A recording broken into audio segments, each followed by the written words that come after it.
Il est bien le petit là. Initiative Loire. Voilà, on est de nouveau avec monsieur Yvon Garnier. Alors on l'a vu Yvon, tu portes les palmes de l'Académie culinaire de France, tu es de mémoire gastronomique ici dans ce qu'on appelle notre pays nantais et bien au-delà en tout cas, puisque tu as accompagné bien des grands aujourd'hui qui ont été meilleurs ouvriers de France ou qui malheureusement ont rejoint, je dirais, les anges, mais de grands cuisiniers en tout cas. Alors on est de nouveau avec toi parce qu'on ne peut pas parler du fleuve sans parler de maraîchage.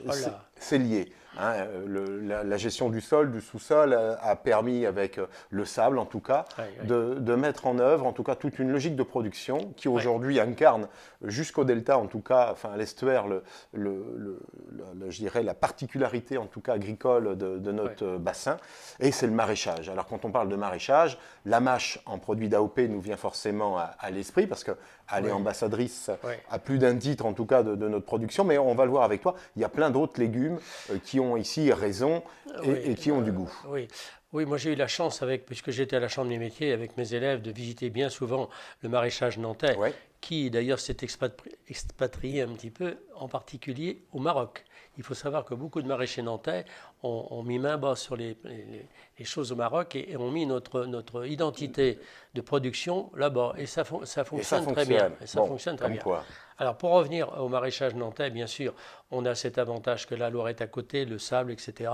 La mâche, mais indépendamment de la mâche, il y a eu tous ces légumes, en particulier la carotte, qui est soulignée dans nos recettes nantaises. La carotte de Chantenay, je ne sais pas si... Oui, parfaitement.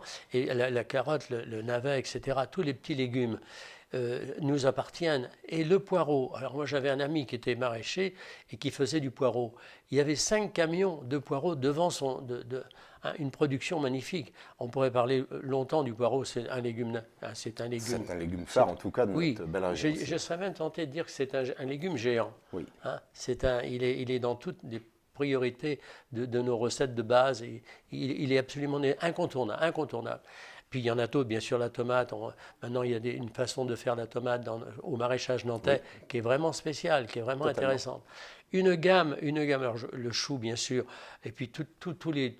Et alors, une chose qu'il faut dire quand même, c'est qu'il y a eu des maraîchers qui ont imaginé les légumes lilliputiens. Vous êtes au courant de ça? Non, je ne suis pas au courant. Alors ça, c'est mignon comme tout. Alors c'est comment Météro qui a fait ça. Et c'est des mini-légumes, quoi. Alors il y a une espèce de magie dans ça. Et vous avez des petites carottes qui sont lilliputiennes. C'est pour la magie, la beauté, le visuel. Des légumes qui sont... adorables en garniture, quoi. Et c'est assez troublant de voir comment nos ingénieurs agronomes ont pu réaliser ça. Alors l'innovation sera au cœur de nos préoccupations également pour aborder le maraîchage, mais je voudrais revenir à des préoccupations plus gourmandes, toujours sur cette notion de légumes, de grandes recettes nantaises, parce que c'est vrai, on est peu connu par, je dirais, nos produits, enfin nos recettes emblématiques, mais c'est les produits qui nourrissent finalement notre savoir-faire de cuisinier ici. De la fourche à la fourchette, on dit. Voilà, mais les légumes ont pris, hormis le poireau, il y a toutes nos recettes en fait travaillent le légume ici. Oui. Et de saison. Absolument, oui, là tu as raison de dire ça. Ce qu'il faut dans le légume, c'est qu'il soit en harmonie avec les saisons.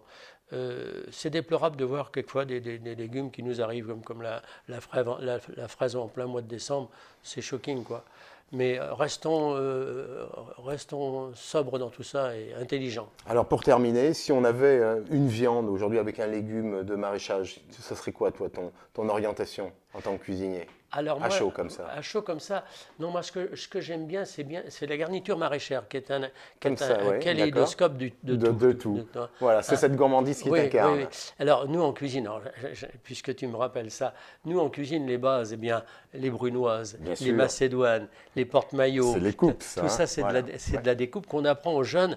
Et alors là, les légumes, on est en plein dedans, quoi. Parce que dans la découpe, alors là, je vais être foncièrement cuisinier. Une découpe de légumes correspond à une cuisson qui ira pour la viande ou le poisson.